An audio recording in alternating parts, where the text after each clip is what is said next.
গল্প দাদি, মুরগি আর আজব বাজার। বিশাল এক সোনার মুরগি তার ঘাড়ে চড়ে এক দাদি বাজারের মাঝখানে ল্যান্ড করলো। দাদির চোখে কালো চশমা, কিন্তু বাজার দেখে দাদির তো চক্ষু চোরক গাছ। বাজারের কাস্টমাররা কেউ হেঁটে আসছে না, কেউ আসছে একটা বিশাল রঙিন ফড়িংয়ের পিঠে চড়ে, কেউ আসছে একটা রকেট লাগানো কচ্ছপের ওপর বসে।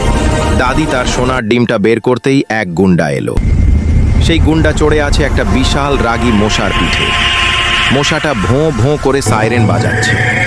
গুন্ডা বলল, বুড়িমা, এই ডিম আমার, নইলে খবর আছে। দাদি ভয় না পেয়ে মুরগির পিঠে একটা থাপ্পড় মারল। অমনি মুরগিটা কক কক করে এক লাফে আকাশে উঠে গেল। মুরগিটা সোনার ডিম পারল ঠিকই, কিন্তু সেই ডিম আকাশ থেকে পড়ার সময় বিশাল একটা বেলুন হয়ে গেল। বেলুনটা ফেটে বাজার জুড়ে সোনা নয়, বরং গরম গরম জিলাপি বৃষ্টি হতে শুরু করল। গুন্ডা আর তার মশা জিলাপির প্যাচে আটকে গেল। দাদি তখন তার মুরগির ডানা দিয়ে বাতাস খেতে খেতে বলল, জিলাপি খা আর শান্ত থাক। সব শেষে দাদি আর তার মুরগি জিলাপির ওপর দিয়ে স্লাইড করতে করতে স্টাইলে বাজার থেকে বেরিয়ে গেল।